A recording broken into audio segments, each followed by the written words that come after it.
cinta padamu Tuhan.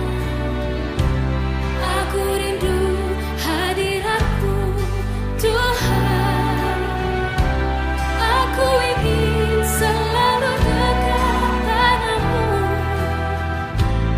menikmati kehadiranmu. Ku nyanyi Hosana bagi Rajaku yang duduk di tahta.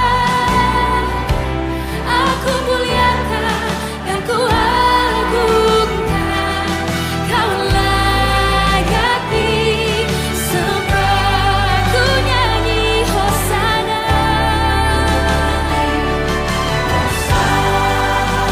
bagi Rajaku yang duduk di tahta. Aku muliakan dan ku agungkan, Kau layak disembah. Kami bersyukur Tuhan pagi hari ini. Engkau sungguh baik. Engkau memberikan waktu yang indah buat kami semua untuk kami bisa menikmati hari ini. Untuk kami boleh beribadah bersama-sama hanya karena kemurahan-Mu. Biarlah Engkau urapi hamba-Mu, Engkau urapi kami semua. Untuk kami boleh mengerti apa yang hendak Engkau inginkan dalam hidup kami. Kami siap menyambut firman-Mu. Kami terima firman-Mu hanya dalam nama Tuhan Yesus kami berdoa. Haleluya. Amin. Silakan duduk. Shalom. Puji Tuhan, pada pagi hari ini kita kembali lagi bisa bersama-sama untuk beribadah. Oke, kita mau langsung melalui firman Tuhan. Kita baca di dalam Wahyu. Kita buka kitab di dalam Wahyu pasal yang ke-11 ayat yang pertama. Wahyu pasal 11 ayat yang pertama. Tema di dalam firman Tuhan pagi hari ini ialah Aku akan menyertai engkau. Tuhan akan menyertai kita semua. Kita baca Wahyu pasal 11 ayat 1. Kemudian diberikanlah kepadaku sebatang bulu seperti tongkat pengukur rupanya, dengan kata-kata yang berikut: bangunlah dan ukurlah bait suci Allah, ukurlah mezbah, dan ukurlah mereka yang beribadah di dalamnya. Saya ulangi, dikatakan bangunlah dan ukurlah. Ada 3 hal yang disuruh mengukur, yaitu bait suci Allah, yang kedua adalah mezbah, dan yang ketiga adalah mereka yang beribadah. Berbicara tentang mengukur, ini mengandung arti bahwa yang diukur ini adalah sesuatu hal yang dimiliki, sesuatu hal menjadi milik orang yang mengukur itu. Apabila kita berada di dalam daerah perkampungan atau di rumah saudara masing-masing atau di daerah sawah, itu paling gampang. Semua diukur, ya, diukur. Kalau di perumahan ada kaplingnya, kapling model 45, model 90, model 120, ya, kaplingnya diukur. Itu berbicara tentang kepemilikan, berbicara tentang otoritas dari yang mengukur. Jadi apabila ada seseorang yang masuk di dalam kapling yang sudah diukur, maka orang yang memiliki itu berhak untuk mengusir, berhak untuk memanggilkan polisi, berhak, pokoknya tidak boleh memiliki hak tanah atau tempat yang sudah diukur. Berbicara tentang mengukur juga mengandung arti bahwa adalah cara untuk membenarkan Jadi kalau kita mengukur 4 kali 6 ternyata miring, dibenarkan kan? Itu diukur. Jadi kalau mengukur bukan hanya menjadi hak milik, menjadi properti orang tersebut, tapi juga berhak untuk membenarkan yang salah. Kalau di pedesaan, kalau sawahnya diukur ternyata salah, melenceng, dibenarkan ukurannya, diluruskan. Nah, dalam Wahyu ini berbicara tentang ukuran yang akan diukurkan, hak milik yang akan diberitahukan, otoritas yang Tuhan punya kepada siapa? Pada 3 hal. Jadi sekali lagi ukuran otoritas kepunyaan harus sesuai dengan ukuran standar Tuhan. Wahyu ini diberikan kepada Yohanes waktu di Pulau Patmos, dan perihal wahyu ini bisa berbicara untuk masa yang sudah lewat dan juga untuk masa yang akan datang. Wahyu akan dibukakan, akan dinyatakan berkelanjutan dan berlangsung terus sampai pada akhir zaman. Itu wahyu. Dan wahyu juga berbicara tentang sesuatu yang tidak bisa kita katakan langsung secara hurufiah, literal, bukan. Kalau kita mempelajari dalam kitab Wahyu, maka Wahyu juga mengatakan di dalam kitab Wahyu nanti akhir zaman ada peperangan. Peperangan antara apa? Antara binatang yang keluar dari laut, yaitu berupa kalajengking. Ya, bukan nanti lantas nanti perangnya dengan kalajengking, bukan. Itu menggambarkan sesuatu yang akan terjadi ke depan. Model-modelnya seperti kayak gitu, bukan kalajengkingnya. Nah, dalam hal ini juga berbicara 3 hal supaya mengukur dan diukur oleh Allah sendiri. Yang pertama adalah bait suci Allah. Bait suci Allah ini bisa mengatakan sebagai gedungnya, tapi juga bisa mengatakan sebagai tubuh kita masing-masing. Maka firman Tuhan dalam perjanjian baru mengatakan, engkau adalah bait Allah, tubuhmu adalah bait Allah. Jangan menggunakan sembarangan, karena engkau sudah dimiliki kepada Allah yang sudah mengukur. Bait Allah yang kita ini yang ada di dalam kita, roh Allah yang ada, dikatakan engkau bait Allah. Jangan mengotori bait Allah ini dengan sembarangan, karena engkau sudah diukur, sudah menjadi milik propertinya Allah. Ya, jadi sekali lagi bait Allah ini kalau ada yang salah pun harus dibenarkan. Tapi berbicara diukur itu membenarkan, kalau melenceng sedikit dibenarkan, diukur kembali supaya kita tidak berjalan salah. Itu berbicara tentang bait Allah yang secara pribadi. Juga bisa berbicara bait Allah secara gedung. Kita semua sudah diukur, umat-umat Kristen yang percaya pada Tuhan. Kita beribadah, kita pergi ke gereja setiap minggu, diukur. Bukan menurut kepribadian kita, suka-suka kita, bukan. Tapi sesuai standar daripada Allah sendiri. Lantas apa lagi yang diukur? Hal yang kedua adalah berbicara tentang mezbah. Kalau berbicara tentang mezbah pasti adalah sesuatu hal yang dipersembahkan. Korban ini bermacam-macam. Sebagai korban ujian, sebagai korban ucapan syukur, sebagai doa, atau persembahan berupa materi, keuangan, persembahan tubuh ini kalau dalam Roma, persembahkanlah tubuhmu sebagai persembahan. Itu dibawa semua di atas mezbah. Nah, mezbah ini diukur. Jadi kalau kita mau mempersembahkan sesuatu hal, jangan berbicara persembahan lantas berbicara tentang uang, bukan hanya materi saja. Dalam Roma 12 dikatakan persembahkanlah tubuhmu sebagai persembahan yang hidup, yang kudus dan yang berkenan. Itu nanti bersangkut paut dengan mezbah. Jadi kita bawa satu persembahan korban syukur kita, baik ujian, doa, sekali lagi diukur sama Allah.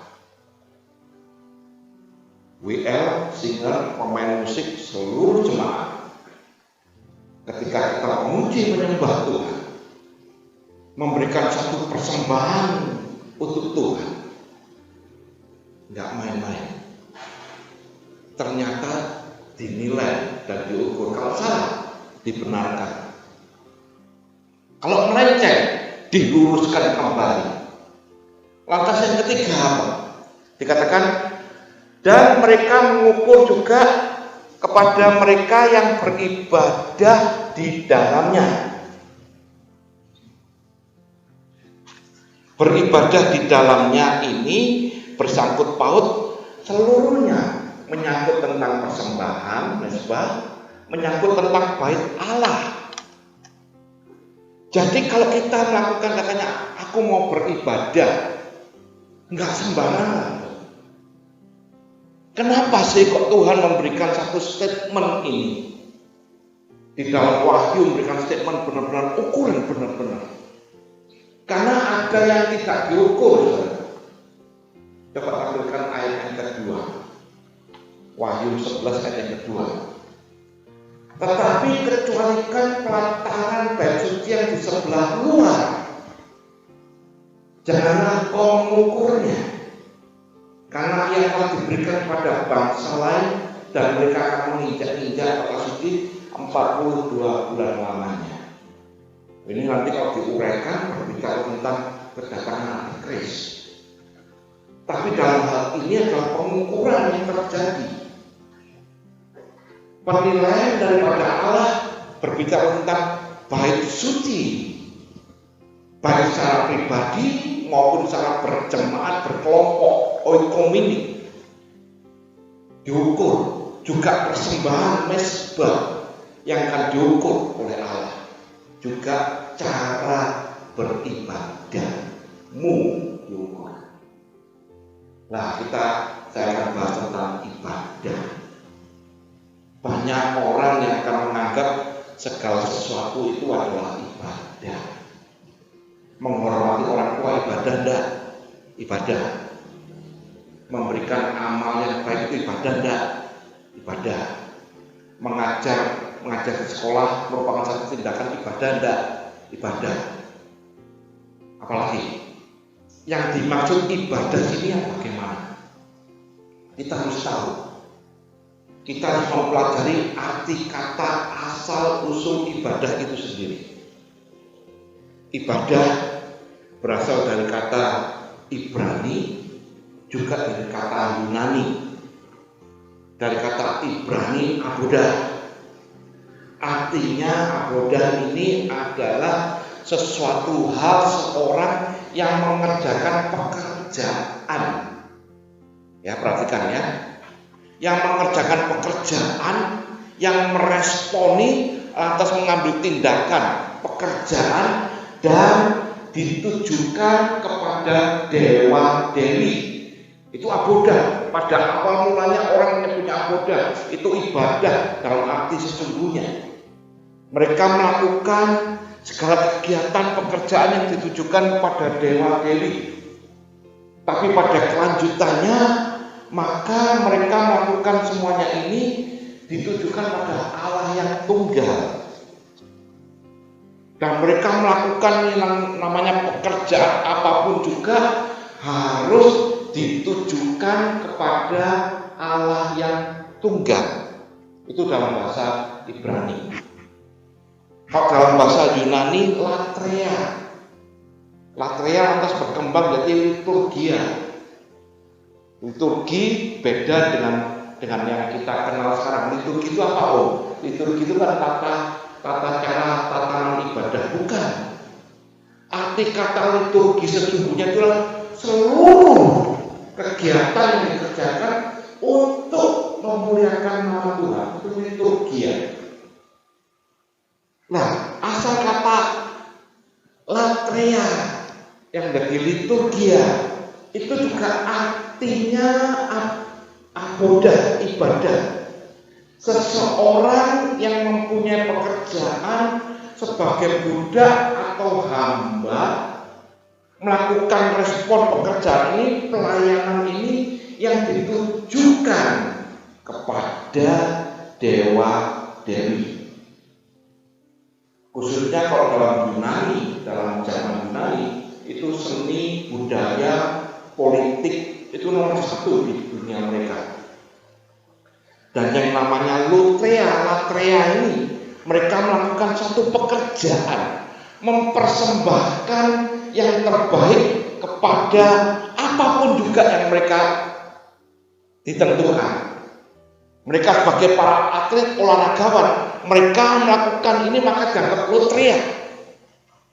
Sebagai ibadah mereka, melakukan pekerjaan, respon mereka. Lah lantas berkembangnya kemudian dipakai arti dalam latria ini mempersembahkan pada Allah yang tunggal, kepada dewa dewi mereka, kepada Dewi Fortuna, kepada dewa Mars, pada dewa Thor, pada dewa semua. Mereka melakukan ibadah karena mereka pekerjaan mereka yang merupakan satu pekerjaan, mempersembahkan yang terbaik. Jadi artinya ibadah dalam kata arti sesungguhnya adalah pekerjaan atau aktivitas sehari-hari dari manusia yang senantiasa membawa untuk kemuliaan bagi Tuhan-nya. Banyak Tuhan, banyak Allah, maka mereka melakukan semuanya itu. Tapi yang kita pelajari dalam Wahyu 11, ibadah mereka diukur. Lantas ibadah yang bagaimana yang sesungguhnya? Ibadah yang benar, yang pastinya kepada siapa? Ini mereka mengukur semua. Tuhan mengukur pada jemaat, kepada mereka yang beribadah di dalamnya. Ya, jadi ibadah dilakukan sebagai bentuk respon ucapan syukur, dilakukan merupakan satu pekerjaan. Atau ibadah ini juga sebagai bentuk pengajaran yang berulang-ulang yang diberikan pada anak-anak mereka apabila mereka bertanya, ibadah itu apa? Jadi kalau sekarang ada orang memberikan satu argumen, kalau begitu kita kalau bekerja menghormati orang tua itu ibadah apa enggak? Sekali lagi, arti kata ibadah melakukan suatu pekerjaan, respon, tindakan yang ditujukan semuanya kepada Tuhan. Saya tidak berbicara pada Tuhan yang lain. Kita berbicara dalam kekristenan. Apabila kita melakukan ibadah, maka kita melakukan pekerjaan apapun juga, melakukan tindakan respon apapun juga hanya pada Allah yang hidup. Amin. Nah, sekarang kita melakukan ibadah. Lantas orang-orang tadi yang mengatakan kalau bekerja itu ibadah enggak? Kalau melayani orang tua ibadah. Kalau datang ke janda-janda, yatim piatu itu ibadah enggak? Firman Tuhan mengatakan ya, ibadah yang apa? Coba buka Yakobus 1. Ini banyak pengertian yang bisa salah. Yakobus 1 ayat 27. Ibadah yang murni dan yang tak bercacat di hadapan Allah Bapa kita ialah mengunjungi yatim piatu dan janda-janda dalam kesusahan mereka. Mereka biasanya berhenti sampai di sini. Ayat ini masih ada komanya. Komanya inilah yang menyangkut tentang ibadah yang benar. Kalau hanya mengunjungi yatim piatu dan janda-janda dalam kesusahan mereka tanpa koma, itu belum bisa disebut sebagai ibadah. Dan dikatakan ini, dan menjaga supaya dirinya sendiri tidak dicemarkan oleh dunia. Maksudnya apa? Karena ibadah yang Tuhan mau adalah ibadah yang sesungguhnya, arti sesungguhnya ditujukan kepada Tuhan. Kalau kita melakukan katanya ibadah hanya ditujukan pada diri sendiri, itu namanya ibadah buatan sendiri. Ayat ini menegaskan supaya engkau tidak dicemarkan oleh dunia. Karena banyak orang yang melakukan, yang mengatakan, mengklaim ini adalah ibadah karena hanya untuk caranya sendiri, ibadah buatan sendiri, dan itu tidak ada gunanya. Dan itu bukan disebut sebagai ibadah yang disebutkan dalam Wahyu 11. Ya, coba bukakan Kolose 2 ayat 23. Kolose 2 ayat 23 dikatakan, perbuatan peraturan-peraturan ini walaupun nampaknya penuh hikmat dengan ibadah buatan sendiri, seperti merendahkan diri, menyiksa diri, tidak ada gunanya. Karena untuk memuaskan hidup duniawi. Jadi kalau orang-orang mengatakan, oh berarti kalau yang kita lakukan semuanya perbuatan baik, melayani ini dan sebagainya, lantas bekerja merupakan satu ibadah, apakah itu boleh disebutkan sebagai ibadah yang tertulis dalam Wahyu 11? Belum. Tapi kalau semuanya itu kau lakukan dan tertuju kepada Tuhan, maka itu sebagai ibadah. Saya kasih contoh ya. Ada orang ngomong, oh kalau saya kerja sebagai gojek itu kan juga sebagai ibadah melakukannya. Oke. Oh saya kalau kerja di kantor ngajar itu kan juga sebagai ibadah. Saya tanya, kalau kalian kerja, saudara kerja sebagai gojek atau kerja di kantor, terus kira-kira satu saat bos saudara itu ngamuk-ngamuk, misu-misu saudara, ya toh, dimarah-marahi, terus saudara bisa nggak digaji, nggak dibayar, kira-kira saudara ngomel nggak? Nah, ngomel mana? Ngomel, gerudel, wah, wis tak anten loh gojek jauh-jauh, wah nggak dapat diomelin, nggak digaji, nggak dibayar, ngomel nggak? Itu ibadah. Karena ibadah adalah sekali lagi pekerjaan yang kau lakukan, respon tindakan yang kau lakukan. Sekarang tujuannya untuk siapa? Kalau kita hanya melakukan responnya hanya untuk supaya mendapatkan timbal balik, mendapatkan gaji, mendapatkan pujian, mendapatkan satu sanjungan, itu namanya ibadah buatan sendiri. Yang dimaksudkan di dalam Wahyu, ibadah yang sesuai yang diukur oleh Allah, yang sesuai dengan standar yang Tuhan mau. Kalau kita mengajar di sekolah, lantas murid-muridnya ngamuk ngomel-ngomel guru, lantas gurunya ini wah ngersulo ngomel, bukan ibadah. Apabila seseorang, firman Tuhan mengatakan, apabila seseorang tidak bisa mengekang dirinya sendiri, mengekang lidahnya, mengekang semua dalam hidupnya, maka ibadahmu sia-sia.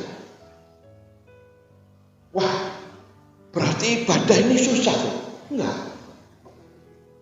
Sekali lagi ibadah merupakan respon, merupakan ucapan syukur, merupakan satu pekerjaan apa saja yang semua kita lakukan, kita tujukan kepada Tuhan.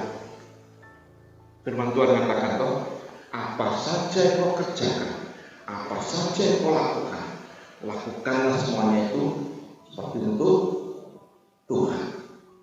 Lah itu ibadah. Kenapa kok Wahyu ini menuliskan di sini? Apakah ada perbedaannya? Bagi mereka yang tidak beribadah kepada Allah yang benar, Atau bagi mereka yang hanya beribadah, hanya slogan saja, apakah ada bedanya? Ada. Maleakhi pasal 3. Wah, kalau bicara Maleakhi pasti perpuluhan. Bukan. Bicara tentang ibadah. Maleakhi 3 ayat 18. Maleakhi 3:18. Maka kamu akan melihat kembali perbedaan antara orang benar dan orang fasik, antara orang yang beribadah kepada siapa?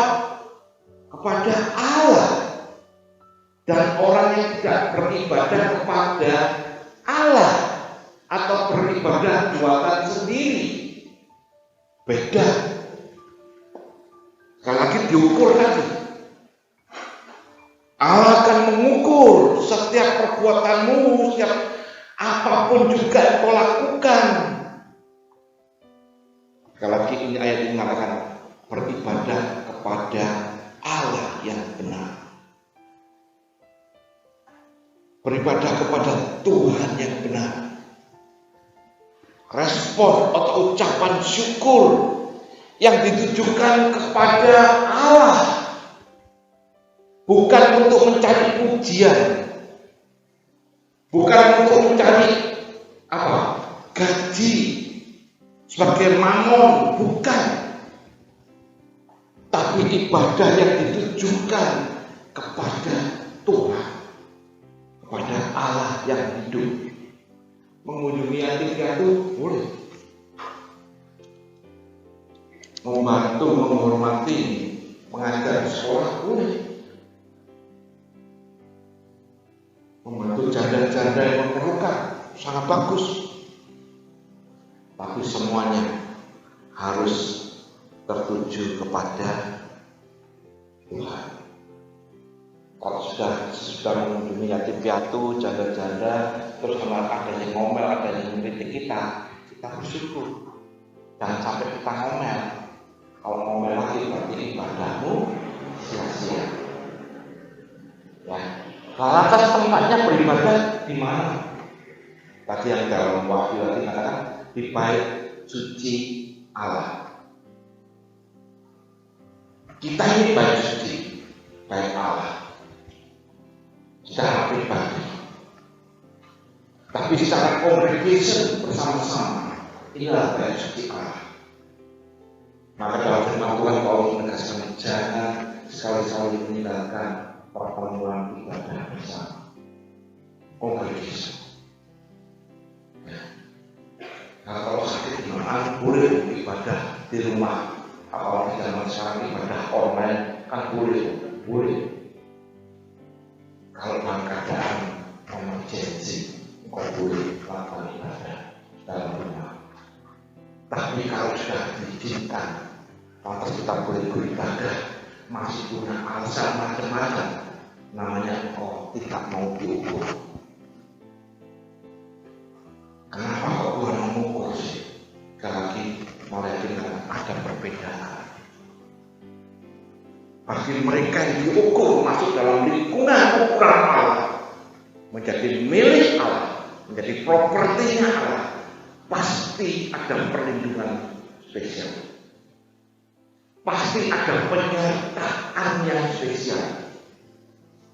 Ini yang dimaksud Tuhan menyertai kita karena kita masuk dalam lingkungan ukurannya Allah.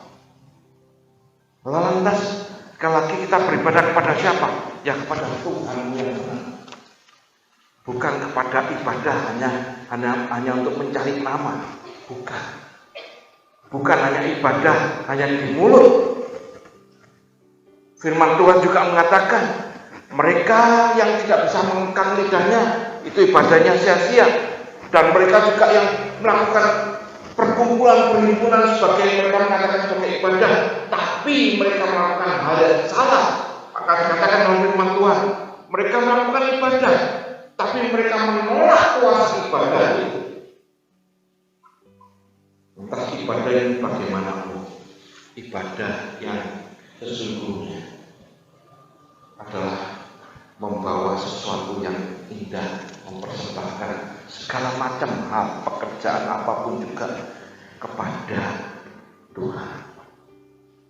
tujuan senter utama kita hanya kepada Tuhan.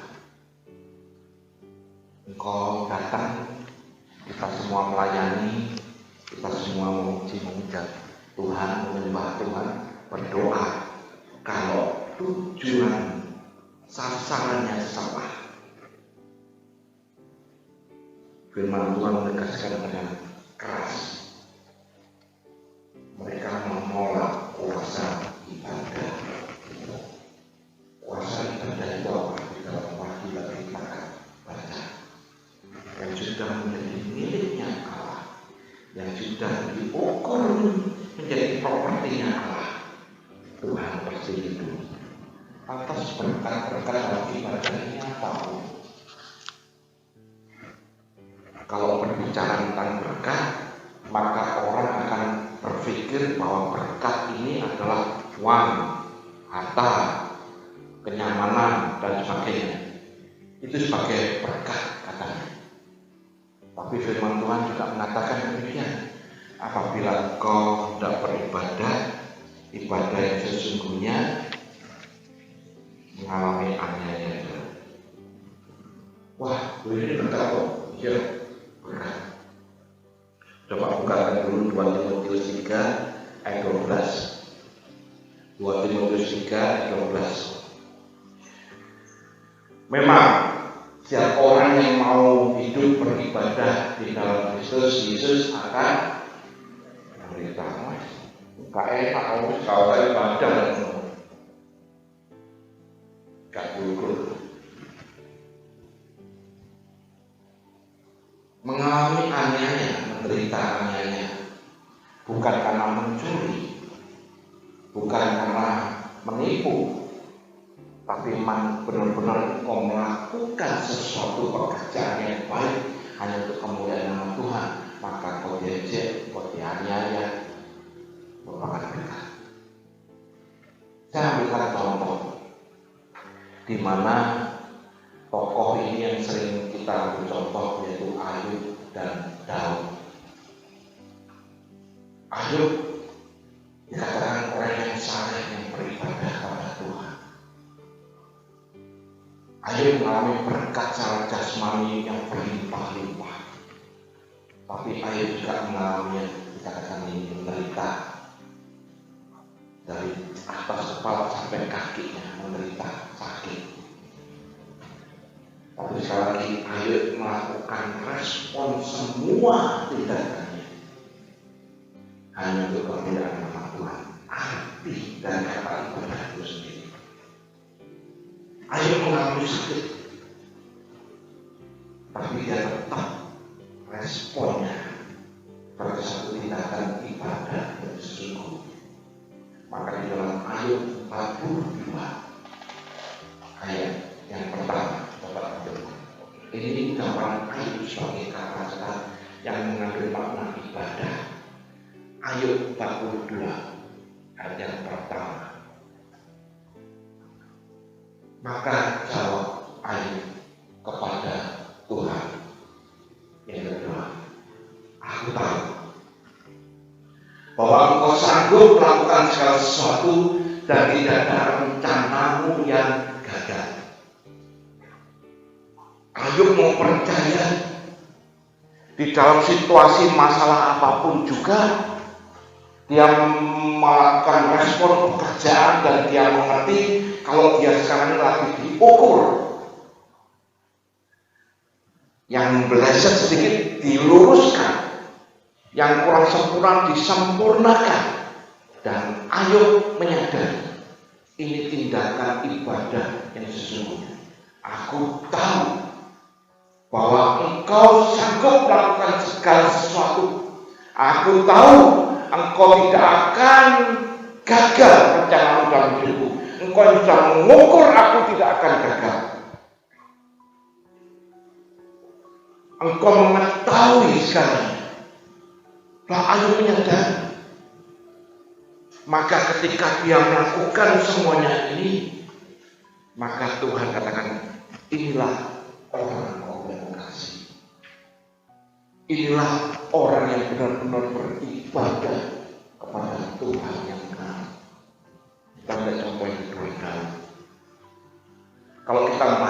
Mazmur 23 sama peristiwanya seperti peristiwa dalam hidupnya Ayub.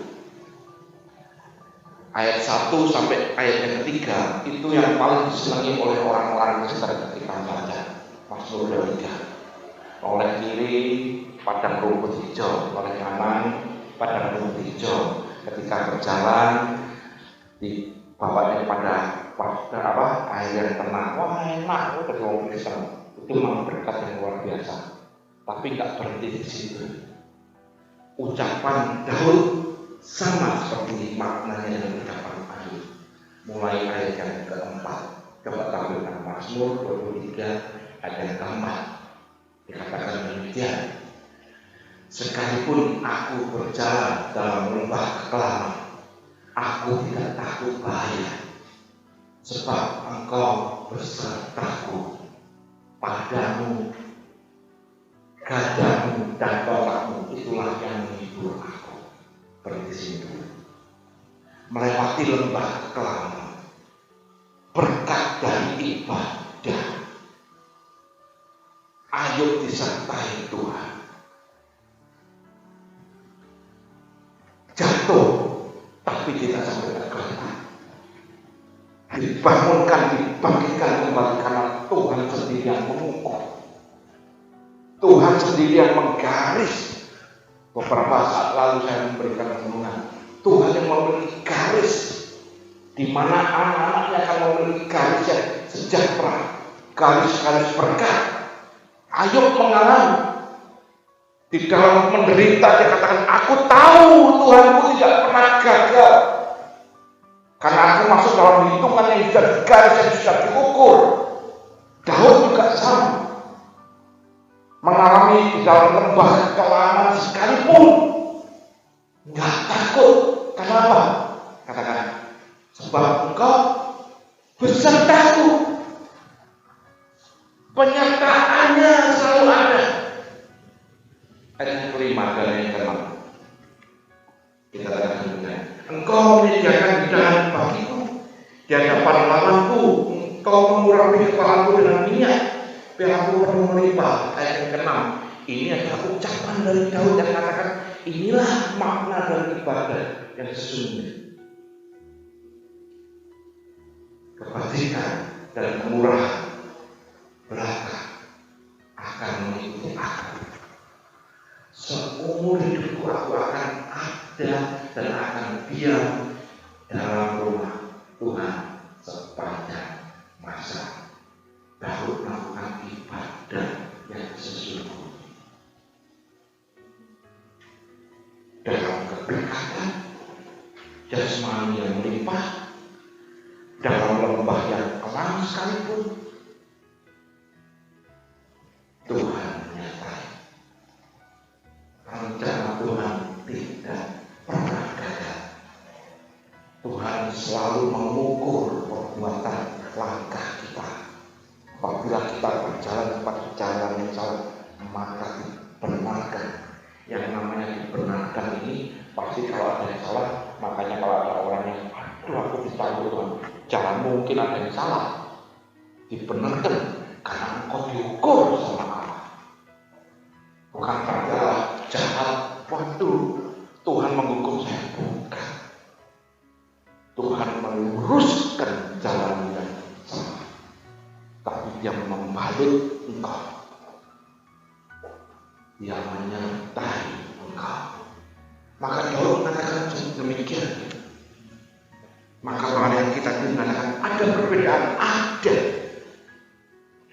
Bagi mereka yang beribadah pada Allah yang benar, atau mereka beribadah dengan cara manusia sendiri, beda. Lantas di dalam Keluaran pasal 3 itu, bukankah aku akan menyertai engkau? Ini tandanya bagimu bahwa aku yang mengutus engkau apabila engkau telah membawa bangsa itu keluar dari Mesir, maka kamu akan beribadah pada Allah di gunung ini. Statement Allah dikatakan kepada Musa, aku menyertai engkau. sehingga engkau beribadah dengan sungguh-sungguh. Aku memimpin engkau. Sekali lagi, Allah mengukur baik suci Allah, pribadi, perhimpunan dalam ibadah. Tuhan mengukur mezbah, persembahan, baik doa, pujian, persembahan baik secara kolektif, perpuluhan, dan sebagainya, diukur sama Tuhan. Dan juga cara hidup, ibadah, respon pekerjaan, apapun juga yang kau lakukan, diukur sama Tuhan. Supaya apa? Menjadi miliknya. Maka penyertaan Tuhan terjadi. Di dalam tempat kekelapan sekalipun, Tuhan menyertai, Tuhan memberkati. Kita datang ini, kita berhimpun ini, dikatakan bersama-sama kita menyembah Tuhan, bersama-sama kita datang ke gereja. Orang yang datang bersama-sama ke gereja belum tentu dekat dengan Tuhan. Saya ulangi, orang yang bersama-sama datang ke gereja untuk beribadah belum tentu orang tersebut dekat dengan Tuhan. Yudas Iskariot bersama-sama dengan Tuhan 3,5 tahun, tapi kedekatannya dengan Tuhan tidak ada. Makanya kita diukur, ibadah kita diukur, kedekatan kita kepada Tuhan diukur. Karena mempunyai nilai sangat berharga orang milik kepunyaannya. Ayat terakhir, dua ayat terakhir ya. Satu ayat di dalam Roma 12 ayat yang pertama. Roma 12 ayat pertama. Karena itu, saudara-saudara, dari kemurahan Allah, aku menasihatkan kamu supaya kamu mempersembahkan tubuh sebagai persembahan hidup yang kudus dan yang berkenan kepada Allah. Itulah ibadahmu yang sejati. Ini menyangkut 3 hal tadi. Baik sucimu, baik Allah yang dipersembahkan kepada Allah, dan juga tindakan perilakumu supaya kudus, hidup kudus dan berkenan pada Allah, merupakan ibadah kita. Tapi tidak main-main. Sebagai orang yang percaya pada Tuhan, kita semua tingkah laku kita diukur, perbuatan kita semua ditimbang, diukur semua, karena Tuhan rindu miliknya mendapatkan penyertaan Tuhan. Kita baca Keluaran 23 ayat yang ke-25. Keluaran 23 ayat 25. Tetapi kamu harus beribadah kepada Tuhan Allah. Tujuannya sudah. Maka Ia akan memberkati roti makanan dan air minuman, dan aku akan menjauhkan penyakit dari tengah-tengah. Karena kita semua sudah di dalam ukuran Tuhan. Siapa yang mau diukur, itu pilihan dari kita. Apabila kita mau masuk dalam ukuran Tuhan, ayo sungguh-sungguh menjadi miliknya Tuhan. Tuhan membedakan bagi orang yang tidak beribadah kepadanya. Penyertaan Tuhan terjadi kepada orang-orang yang rindu benar-benar dekat kepada Tuhan. Maka ibadah yang sesungguhnya kita berikan kepada Tuhan. Kita berikan yang terbaik dalam segala apapun juga. Tuhan menyertai kita semua. Amin. Kami bersyukur Tuhan, Engkau yang setia pada setiap anak-anak-Mu. Engkau tidak pernah meninggalkan setiap anak-anak-Mu yang selalu berseru dan dekat padamu.